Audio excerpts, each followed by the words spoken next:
Hi, my name is Ben Dory. I'm excited to be here at the Metal Museum for my Tributaries show. First of all, I'm an educator and jeweler in Little Rock right now at the University of Arkansas, Little Rock.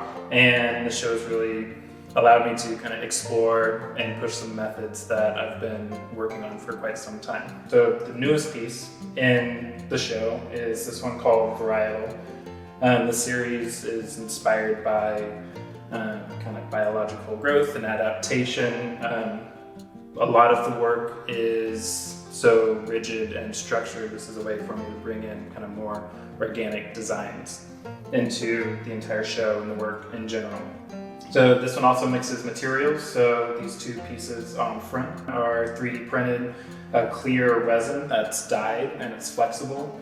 And then the software I use to design these allows me to create kind of like mathematical patterns and change it at will. So parametric modeling.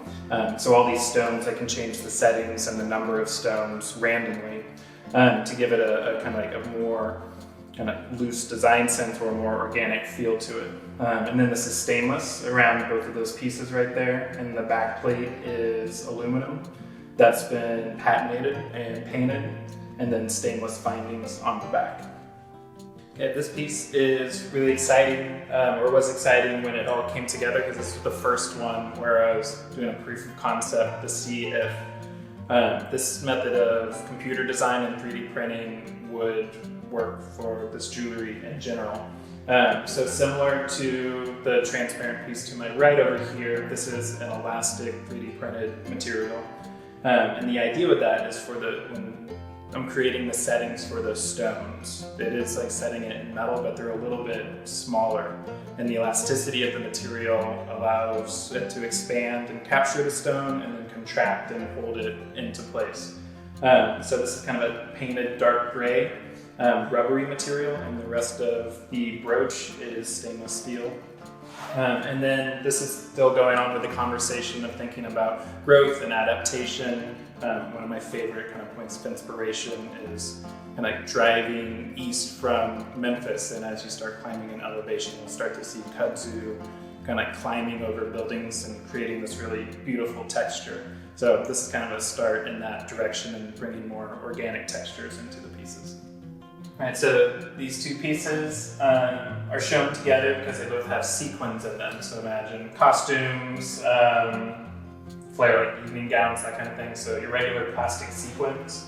So what's really cool about this type of granulation is that in the moment of fusion, the heat is so localized that it'll weld the two sides together, but that heat won't travel. So really sensitive materials like soft plastics, pearls you'll see in the show, those can be captured with the granules.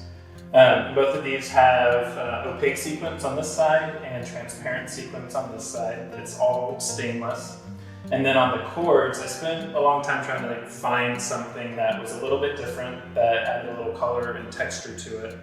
So these have a silicone core, but then on the outside here, this is kind of like an expanding cable. So if you ever looked at the kind of inside of a computer or something like that, this is how they would capture all the cables. And these come around, and then you'll see 2 points on the top of both of those, and there's rivets going through each of the cords to hold them in place.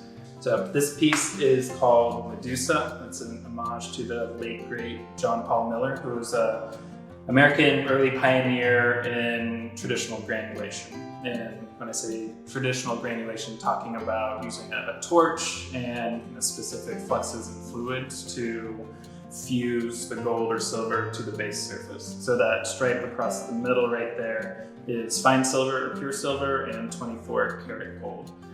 He really focused on making these kind of aquatic forms and worked with a lot of kind of insect forms as well, and brooch necklace combos. So this one is designed particularly off a piece of his at the Smithsonian. The materials on this one spread out a little bit. The kind of tentacles on the bottom is a nickel alloy called monel, and that allows me to forge those out, and it's much more workable than stainless steel. And then the rest of it is stainless, with a large kind of hollow dome on top and then a smaller hollow dome on the bottom. So all these pieces are hollow constructed, TIG welded, and then the granulation is on top of them. Right, so these two are wreath brooches, and these came from the idea that I wanted to kind of leave a void or some empty space in the middle of the work in general. One of the, I wouldn't say it's a problem with this type of work, but one of the challenges that needs to be addressed in each piece is that the patterning and the buildup of granules can become too much, where the piece in general starts to lose definition. So I wanted to push this kind of emptiness or openness in the middle of each one. In particular, I want to talk about this one, this Gorget shape.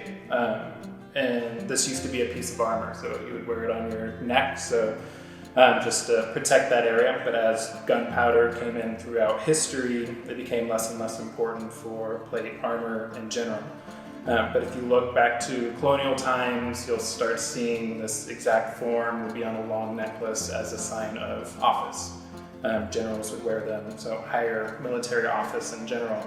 But I love that idea where you have this piece of utility, the armor, turning into this kind of symbolic piece of adornment, and it's just a really beautiful shape to work with. Thank you so much for watching. We hope you enjoyed hearing Ben talk about the work in his Tributaries exhibition, Kissing Numbers. This show will be on view here at the Metal Museum through April 3rd of 2021. We hope to see you there. And please stay tuned for more digital learning experiences from all of us here at the Metal Museum.